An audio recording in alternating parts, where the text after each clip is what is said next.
Vamos a seguir con la ponencia del compañero Adrián Sato. Espero un fuerte aplauso al compañero por la ponencia, por favor. A ver, compañeros.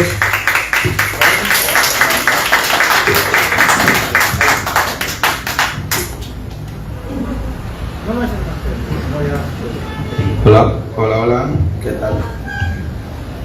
Bien, muy buenas noches, compañeros, compañeras. Bueno, mil disculpas por esta demora involuntaria.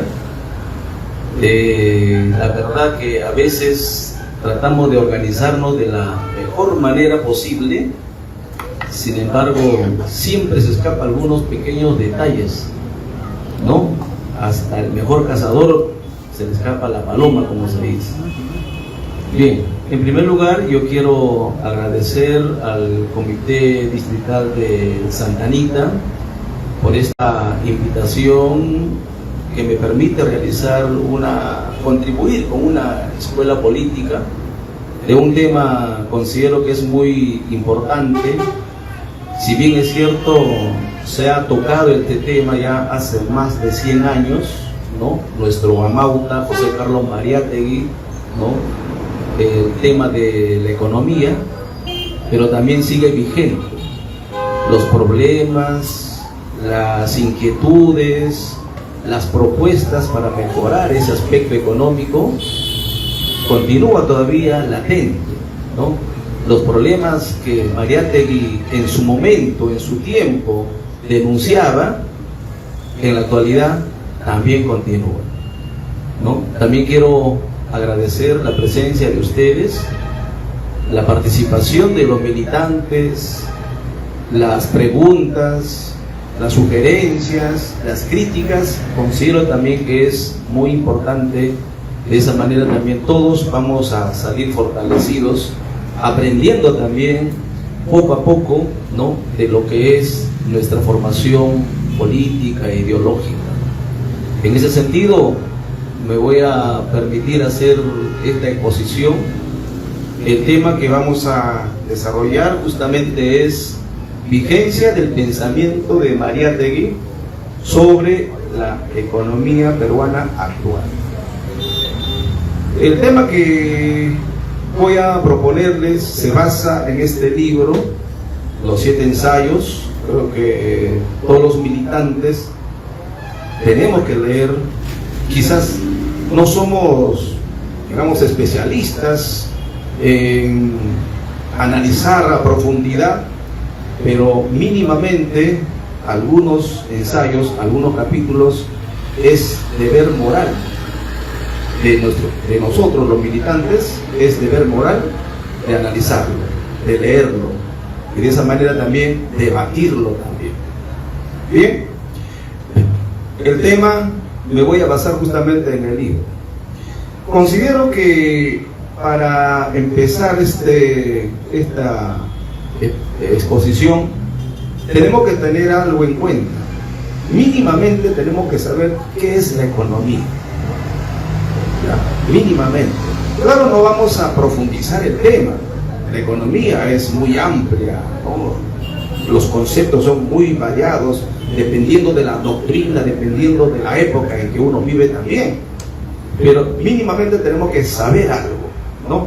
La economía, dice, es el estudio de cómo las sociedades gestionan los recursos para satisfacer sus necesidades. Cada sociedad, ¿no? Por ejemplo, la sociedad primitiva, la sociedad esclavista, la feudal y la actualmente que vivimos, la sociedad capitalista, la manera como nos ganamos nuestro pan, la manera como garantizamos nuestras necesidades, alimentación, vestimenta, vivienda, va variando de época en época. No es lo mismo las necesidades que tenían los antiguos primitivos que en la época feudal. No es lo mismo las necesidades que ahora sentimos que en la época esclavista, ¿no? Entonces, ¿cómo nos ganamos la vida? Eso es lo que estudia la economía. Y lógicamente eso tiene que ver con leyes que rigen justamente el accionar de la economía. Engels, por ejemplo, dice de que la economía es la ciencia que estudia las leyes que rigen la producción, la distribución, la circulación y el consumo de los bienes materiales que satisfacen necesidades humanas. Siempre la economía está relacionada con eso, satisfacer las necesidades básicas, ¿no?, del hombre. Pero quizás este concepto es un poquito muy académico. En términos más sencillos, más fáciles por decirlo así, la economía, compañeros y compañeras, se puede decir, es de qué manera nos ganamos la vida. Las diferentes actividades que nosotros realizamos para el sustento nuestro y el sustento de nuestra familia. Eso es la economía. Esa economía, esas actividades lo podemos hacer de manera individual, de manera colectiva y además en toda la sociedad. Por ejemplo, un carpintero transforma la madera, transforma, lo convierte en mesas, en sillas, etc. Una costurera transforma la tela en vestidos. Un agricultor transforma la tierra en productos que nos da alimento y vende también en el mercado. Es decir, siempre hay una persona o un conjunto de personas que transforman, y ese personaje que transforma la realidad es un trabajador.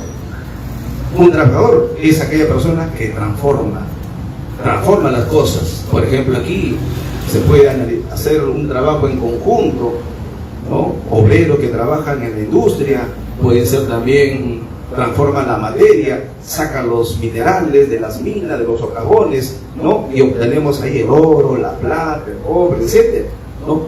Entonces, todo ese conjunto de actividades, desde lo más sencillo, lo más complicado, desde lo individual a lo colectivo, todo ese conjunto es la economía.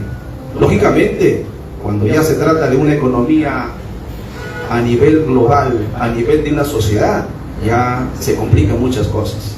Ya hay que gestionar, teniendo en cuenta también las necesidades de toda la sociedad. Y un país está involucrado también dentro de un sistema global, en este caso el planeta Tierra también. Hay economías en el cual sencillas, la venta de pescado, carne, pollo, verduras, pero también hay actividades económicas que necesitan también una cierta especialización. Un profesor, una profesora, para poder enseñar tiene que saber pedagogía, tiene que saber también algunos elementos de didáctica también. O quizás un cirujano, un doctor, necesita especializarse, tener mayor conocimiento, ¿no? Pero es una persona que en base a ese trabajo, en base a esa actividad que realiza, garantiza su alimento, su vestimenta, de sus hijos, de su familia. La sociedad hace lo mismo. Ahora nos podremos preguntar entonces, ¿cuál era la actividad de nuestros hermanos oriundos del Perú, del Tahuantinsuyo? ¿Cómo era la economía? ¿En qué se fundamentaba la economía en la sociedad incaica? Mariátegui, por ejemplo, nos dice de que la base de la economía en la sociedad incaica era la tierra.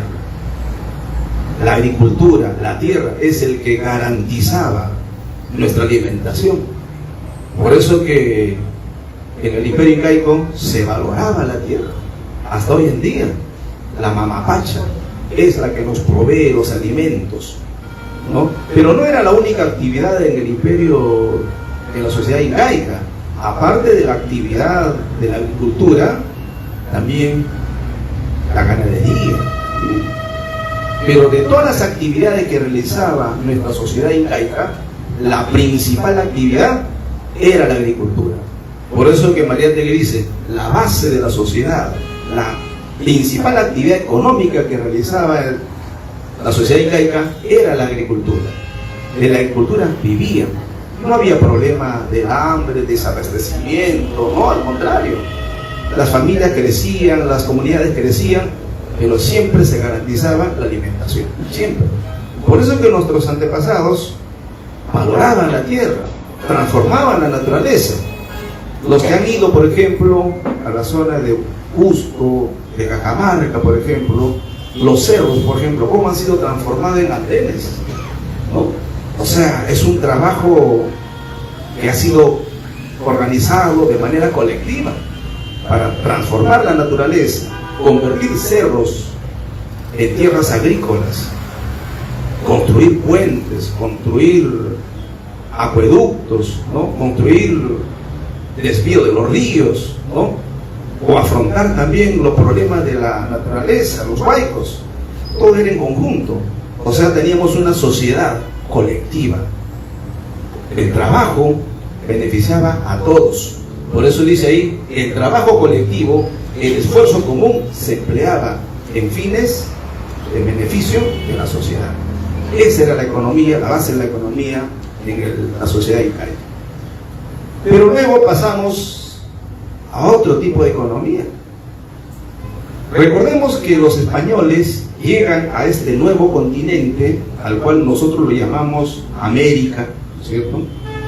En el año 1492, ¿no? El primer europeo que llegó, Colón, ¿no es cierto? Colón no era español, Colón era, según dicen, italiano, pero él es el que llegó por primera vez aquí. Pero Colón quería descubrir nuevas rutas de comercio. Él pensó que había llegado a la India y murió pensando que había llegado a la India. Pero ya después vinieron otros españoles. Hernán Cortés, por ejemplo, llegó a México, ¿no? Conquistó México, invadió México. En México había una cultura ya con una población de miles de personas, una cultura, una civilización. La destruyó. ¿Y cuál era el objetivo? El oro, la plata, ¿no? Y así llegaron los españoles a América. Pero ¿cuándo llegan a Perú? En el año 1531 o 32, si no me equivoco. Después más o menos de 40 años, después que llegó Colón, llegaron aquí, con Pizarro a la cabeza. 1531, ¿no? Portugués, Pío, etcétera, etcétera, ¿no? Por ahí. Pero, ¿qué tipo de españoles vinieron? Según Mariátegui, vinieron virreyes, aventureros, soldados, gente de la peor calaña de España. Querían venir aquí. Ya Hernán Cortés había divulgado que aquí hay oro, hay plata, y ya sabían que en la parte sur de México, estamos hablando de acá del Tahuantinsuyo, había una cultura que había calles llenas de oro, de plata, los templos. Entonces vinieron ahí. Esa fue lo que motivó a los españoles a venir aquí al Tahuantinsuyo, al antiguo Perú. Los españoles destruyeron toda esa economía que había sido consolidada en el imperio, en la sociedad incaica, esa sociedad comunitaria, solidaria, cuya economía se basaba en la agricultura y trabajaban conscientemente en bases a la tierra, se destruyeron. A los españoles lo que les importaba era el oro, la plata, y eso es lo que dice José Carlos Mariátegui, ¿no? El virreinato señala el comienzo de una nueva economía. O sea, pasamos nuestra vida de una sociedad basada en la economía, en la agricultura netamente, pasamos ahora a otro tipo de economía. La extracción del oro, la extracción de la plata. Ya la tierra también seguía trabajando, pero no era la principal actividad, era la extracción de las minas. Y en esas minas, ¿quiénes trabajaban? Trabajaban los indígenas. Miles y miles de indígenas eran pues obligados a un trabajo forzado en los túneles, en los socavones. Morían miles de indígenas, además también por la enfermedad que traían los españoles, nuevas enfermedades. Nuestros indígenas no tenían la inmunología suficiente para poder contrarrestar esa enfermedad. Entonces morían miles, aparte también del trabajo intenso, 18 horas, 20 horas de trabajo ahí en los socavones, prácticamente eran trabajos esclavizados, ¿no? Pero esa política de menosprecio hacia los indígenas, de racismo que hasta ahora se siente, se percibe, no es una, digamos, una ocurrencia que algún español dijo, no, esta gente vamos a someterlos y vamos a obligarlos a que trabajen para nosotros. No, eso es una filosofía, jóvenes, compañeros, es una filosofía. O sea, es un modo de pensar de la cultura europea, es un modo de pensar de los españoles, y eso tiene un sustento filosófico. Por ejemplo, este señor Ginés de Sepúlveda, uno de los personajes que fundamenta por qué los españoles tienen el derecho a explotar a los indígenas, lo dice ahí, ¿no? Con perfecto derecho los españoles ejercen su dominio sobre estos bárbaros. El Nuevo Mundo e islas adyacentes, los cuales con prudencia, ingenio y todo género de virtudes humanos, sentimientos, son los inferiores a los españoles. Para los españoles, nosotros, los indígenas, éramos bárbaros, éramos seres inferiores, casi animales. Eso era la filosofía. Así es como pensaban en esa época. Pero también esta filosofía, si bien es cierto, es del siglo XVI, 1500, 1600, tiene también su arraigo en una filosofía ya de hace más de 2500. Los griegos antiguos, uno de ellos, por ejemplo, Parménides, decía, hace 2500 años, el ser es, el no ser no es. ¿Quién era el ser? El ser era aquella persona que vivía en las ciudades griegas, lo que se conoce como polis.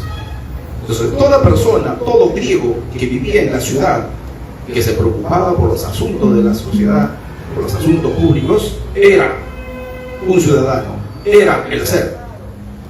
Y aquellas personas que vivían fuera de la ciudad, los bárbaros, esa gente no sirve, esa gente es inferior a nosotros.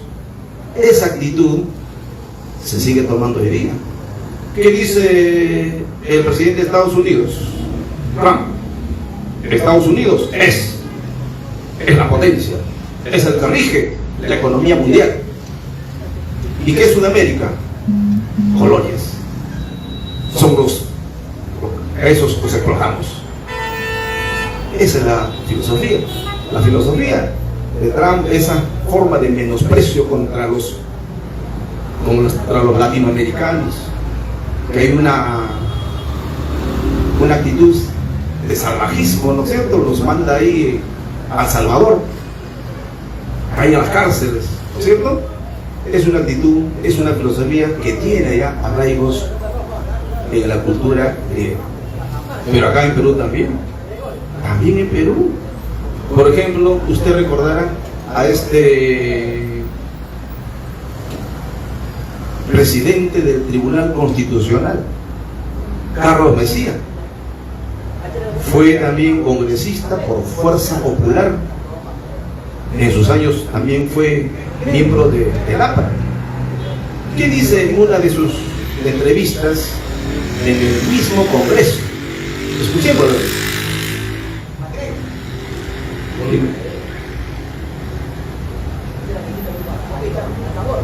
El volumen, a ver si.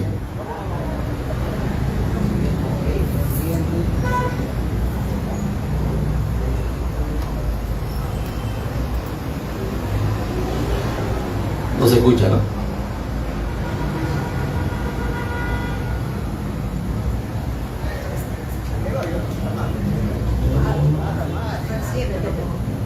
Ya. Lo pueden encontrar esto en internet, en YouTube, ahí está todo lo que él dice. Dice así en resumen, ¿no? Dice lo siguiente: al pueblo no se le hace caso, al pueblo se le gobierna. ¿Quién gobierna? Los congresistas, el presidente. Es, el ser es. ¿Quién es el ser? Los que son elegidos. ¿Y quién es el no ser? El pueblo. Hay que gobernar.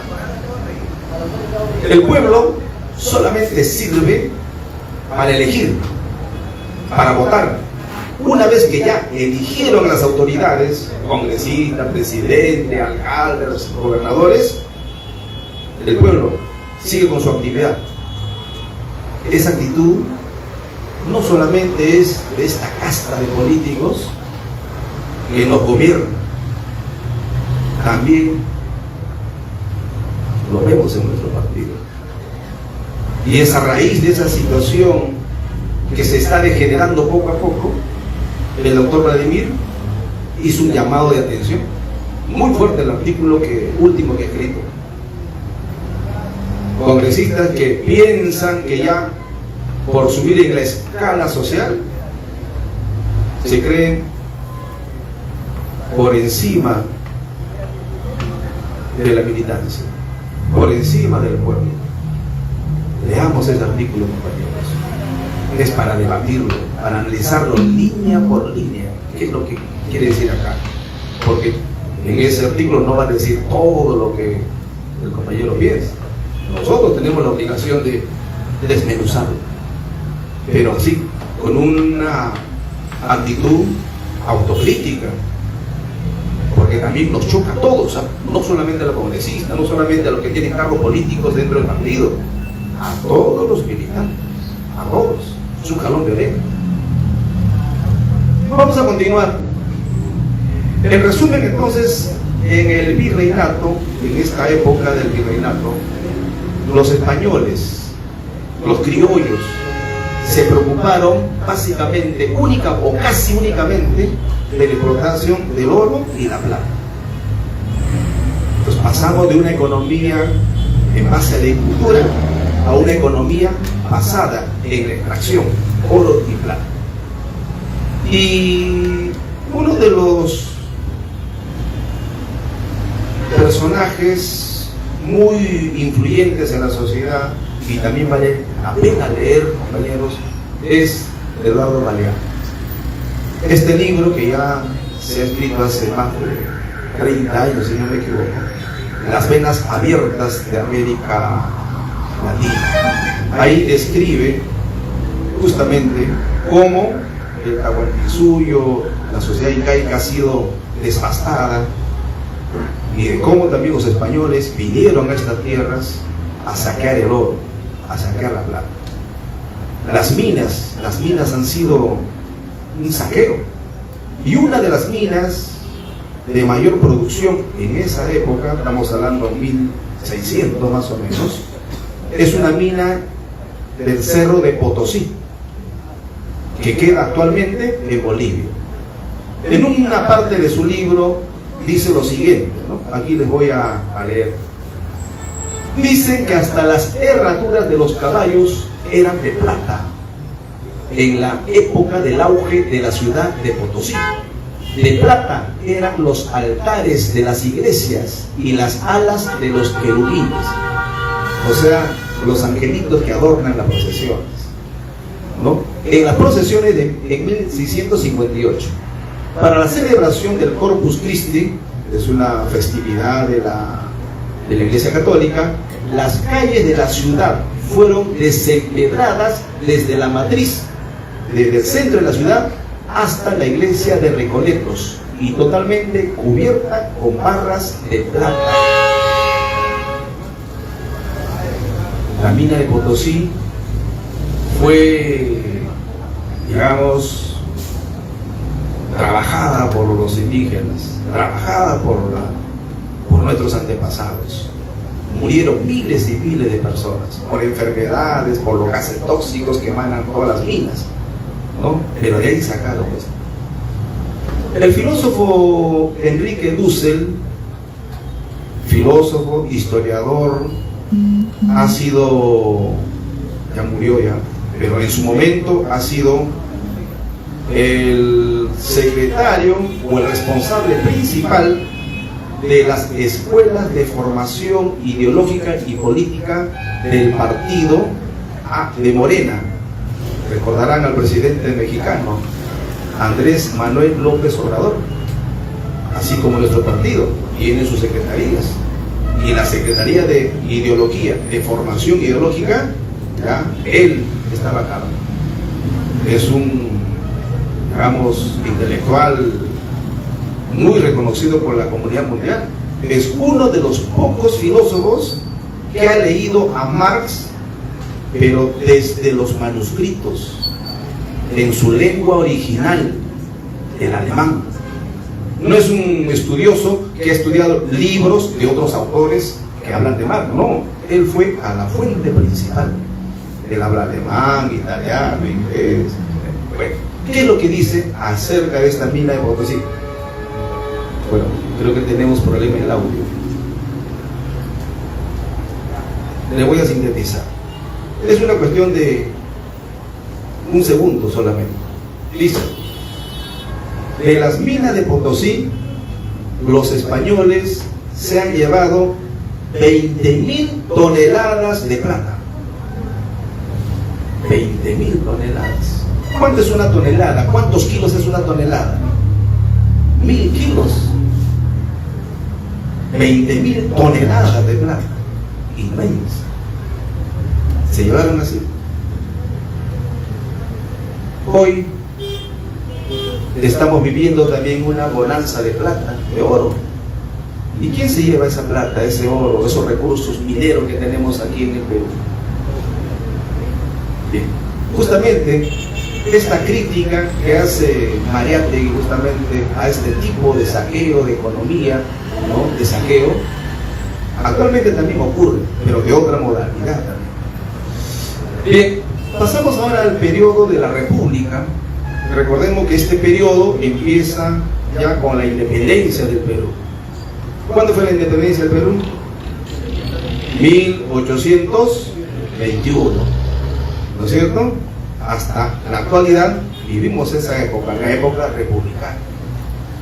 Ahora, dentro de esta etapa de republicana hay un periodo de auge económico, de bonanza económica, de gran cantidad de dinero que ingresa al Estado. Es el periodo del guano y del salitre.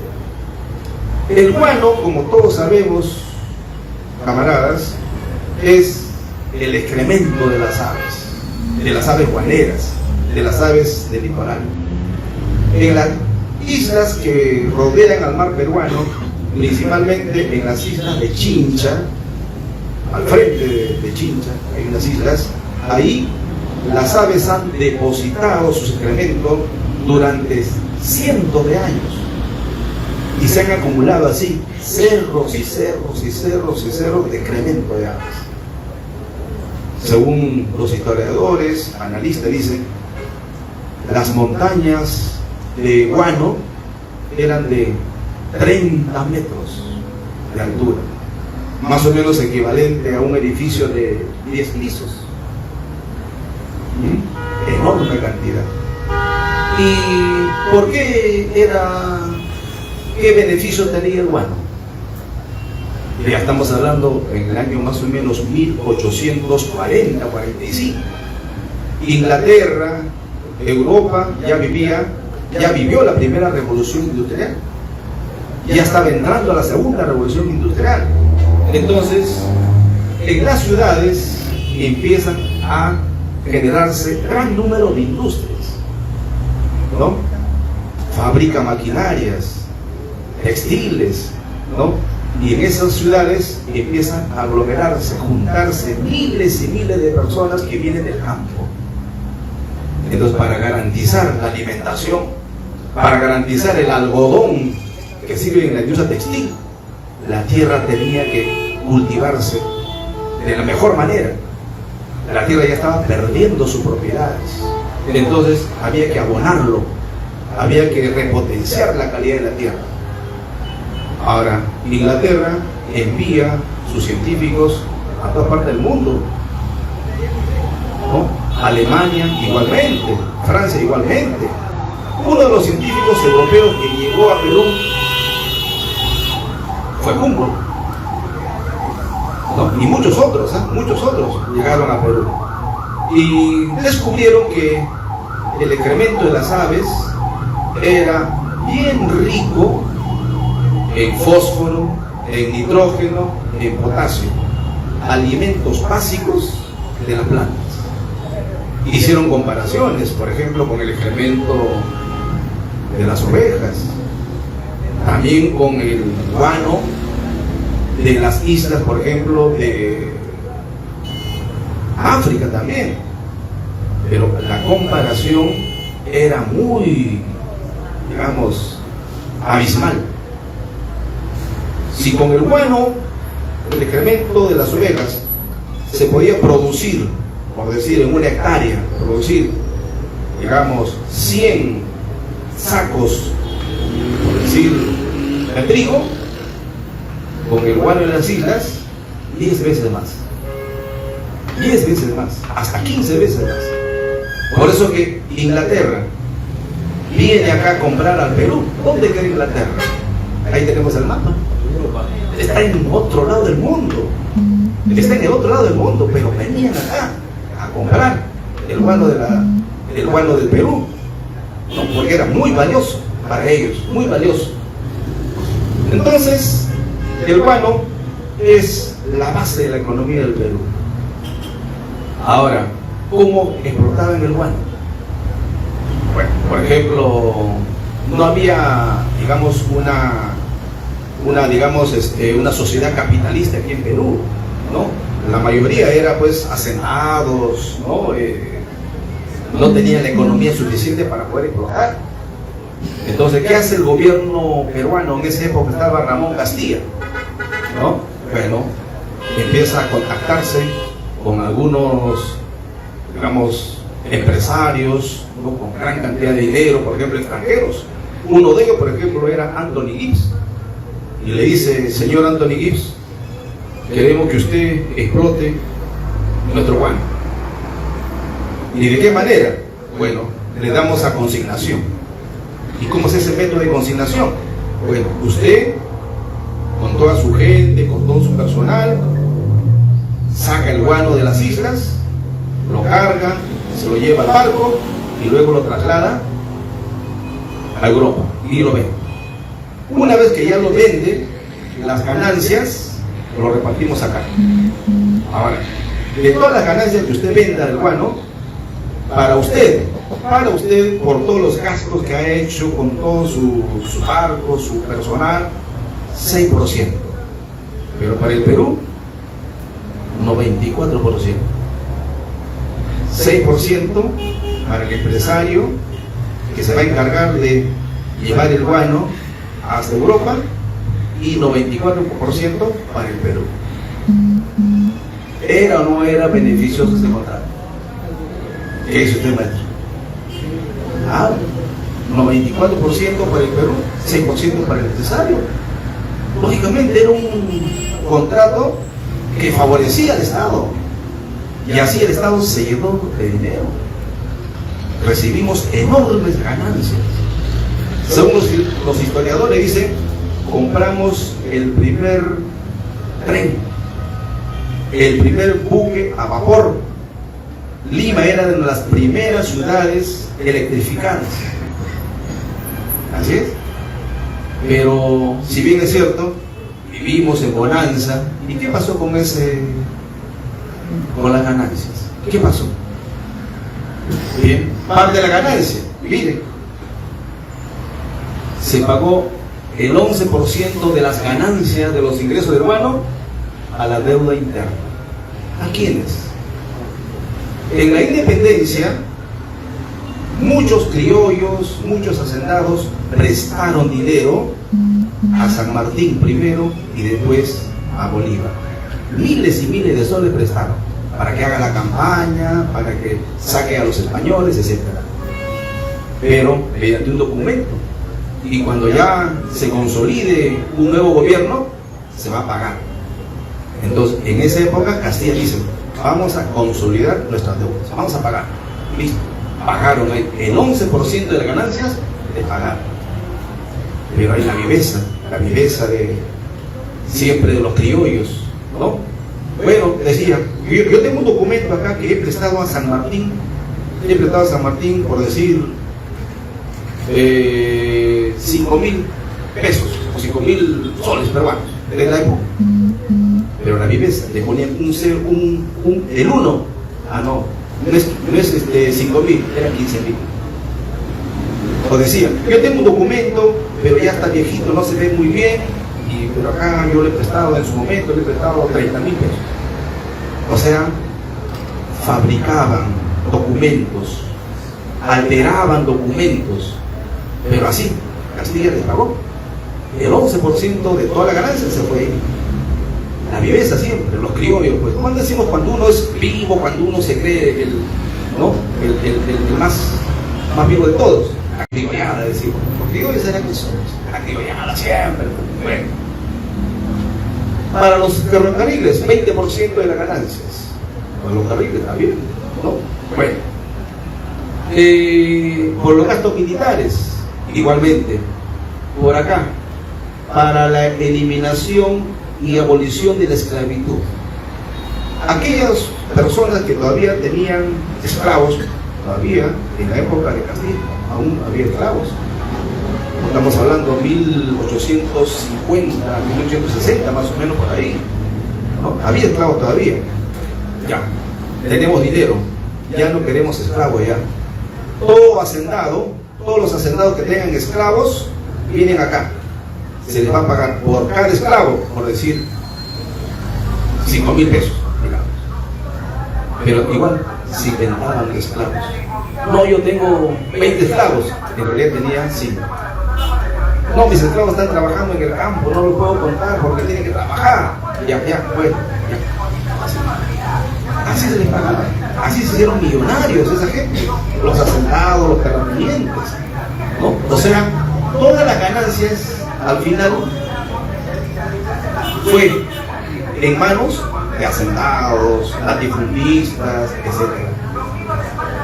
En esa época no se benefició todos los peruanos.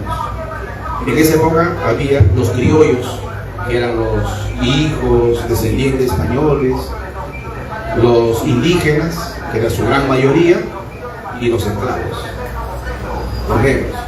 O sea, ya había una división racista también en esa época. Claro, no lo decía de esa manera, pero ya había esa división, ¿no? Entonces, de esa manera, con esas ganancias del guano, solamente un grupo de la sociedad se benefició.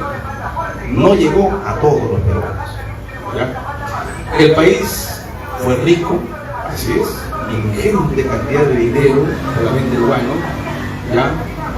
Hipotecó sus ganancias a las finanzas inglesas, porque realmente no se endeudaba. Al final, todas las ganancias lo despilfarramos.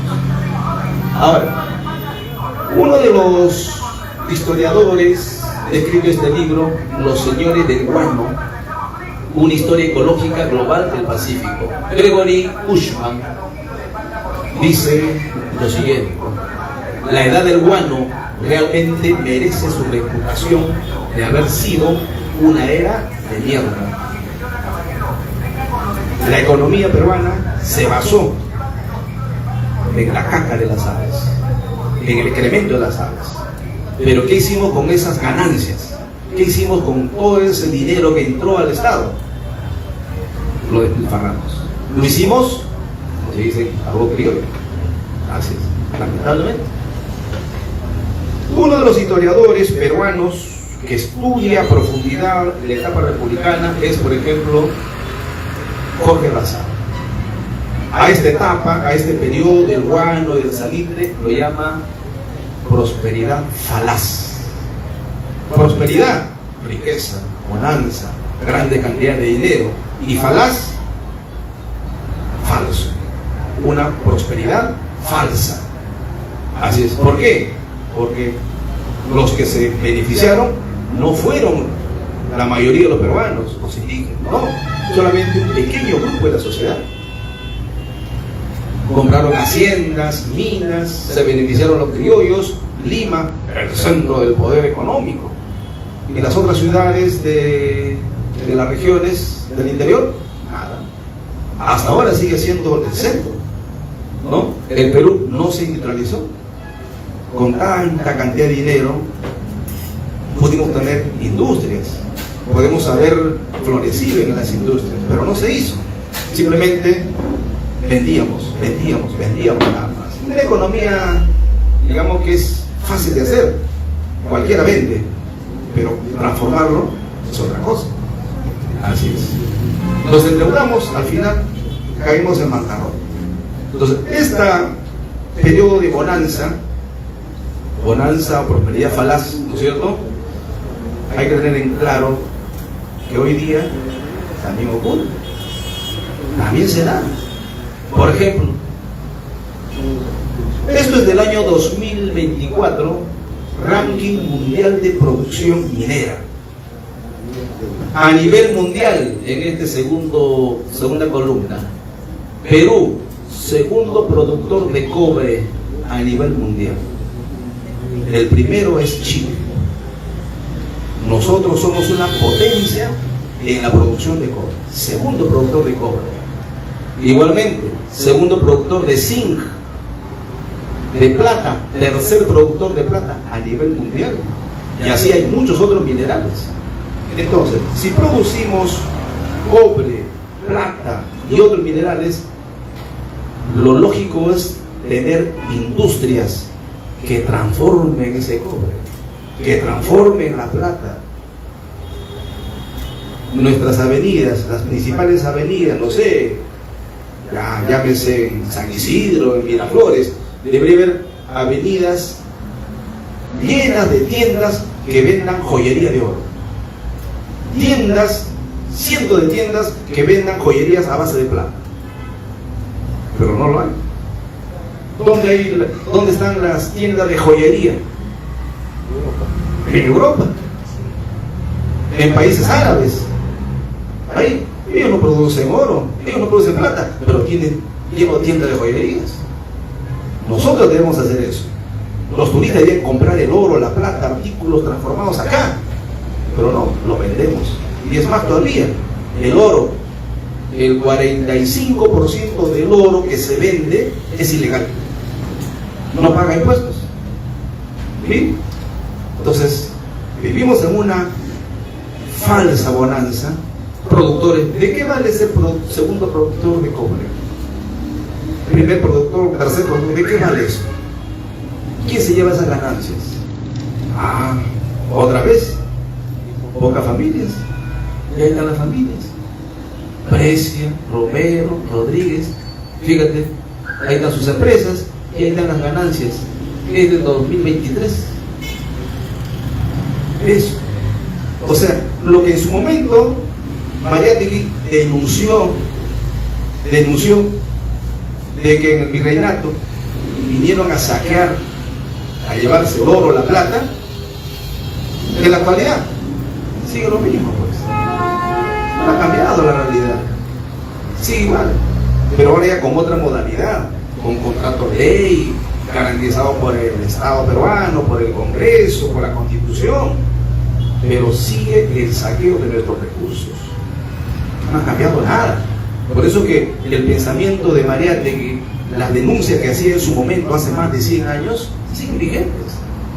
Por eso es que a Mariátegui se sigue leyendo, no solamente acá, ¿no? Se lee más en Argentina, en México, hacen debates, hacen conversatorios, hacen escuelas sobre lo que dijo Mariátegui hace más de 100 años. Bueno, si un compañero, usted compañero, me ayuda a leer, por favor, ¿qué dice ahí? Fuerte, a ver. La clase terrateniente no ha logrado transformarse en una burguesía capitalista, patrona de la economía nacional. La minería, el comercio, los transportes se encuentran en manos del capital extranjero. Los latifundistas se han sentado en servir de intermediarios. Gracias. Ahí lo dice todo. El comercio, los transportes, la minería se encuentra en manos del capital extranjero. Eso lo denunciaba hace más de 100 años. Y ahora sigue igual. Sigue igual. Por eso que es necesario cambiar la Constitución. Quizás con una nueva Constitución no vamos a cambiar de un momento, de la noche a la mañana, pero es un primer paso. Es un primer paso para cambiar nuestra realidad, cambiar nuestra economía. Bien, tenemos una burguesía capitalista. Tenemos una burguesía capitalista, esa clase social que transforma, ambiciosa, ¿no? Dice, aquí yo tengo recursos, tengo oro, plata, petróleo, cobre, aquí voy a hacer industrias, voy a transformar y vender estos artículos a otros países, ¿no? Sacamos el dinero y lo vendemos. Y encima todavía le sacamos las impurezas y lo vendemos el concentrado. Es como agarrar frutas, le pelamos todas las frutas, lo partimos en pedacitos y se le damos a que coma el empresario extranjero. Así es la actitud que está viviendo actualmente. No pagan impuestos. No pagan impuestos. No pagan impuestos. Miren las deudas, miren las deudas. Miren las empresas, Telefónica, bancos, ¿cuántos millones de no pagan? El Estado peruano se hace la vista gorda. Encima le paga el Estado. Y encima todavía se aprovechan también. Este es un reporte del INEI del año 2024 desde 2017. Mire, la pobreza. Somos segundo productor de cobre, segundo productor de zinc. Y acá hay muchos minerales. ¿De qué sirve? Si tenemos en el 2024, el año pasado, 27% de pobreza. Bien. Pobres monetarios. ¿Qué son los pobres monetarios? Personas que no pueden pagar, costear la canasta básica. El 27%. Y si hablamos ya de la pobreza extrema, es otra cosa.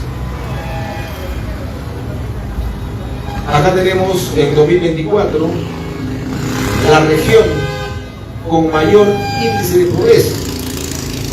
Tenemos acá, por ejemplo, un 45%, Cajamarca. Luego sigue Loreto, más abajo está Puno. Cajamarca siendo el productor de Y oro. siendo productor de oro. Siendo productor de oro. Pobreza, casi 50%. Esa es la realidad. Lamentablemente, tenemos que cambiarlo. Pero tiene que haber decisión. Un partido político tiene que llegar al poder para cambiar esta realidad. Pero para que llegue al poder, la militancia tiene que estar consciente de cuál es nuestro camino, cuál es nuestro derrotero. No lo haremos en 1 año, en 5 años, pero tenemos que dar los primeros pasos. Bueno, quisiera, para terminar, acá tenemos empresarios ricos. No es lo mismo ser un empresario con mucho dinero, ¿no?, que un burgués millonario, y un burgués es totalmente diferente. Por favor, la compañera Blanca, si podría leer lo que nos dice José Carlos Mariátegui. El capitalista, o mejor dicho, el propietario criollo, tiene el concepto de la renta antes que el de la producción, el sentimiento de aventura, el ímpetu de creación, el poder organizador que caracterizan al capitalista auténtico son entre nosotros casi desconocidos. Dentro de nuestra sociedad, en su época, hace más de 100 años, denunciaba eso. Y actualmente, no hay una clase política, una clase capitalista que tenga la ambición de organizar, de crear, de transformar. No hay. solamente somos rentistas, vendemos nada más, sacamos todos los minerales y los vendemos. Están vendiendo al Perú. Así es. Eso es lo que está ocurriendo y espero que esta conversatoria, esta escuela haya sido motivo para reflexionar, compañeros. Esa es la intención. Muchas gracias.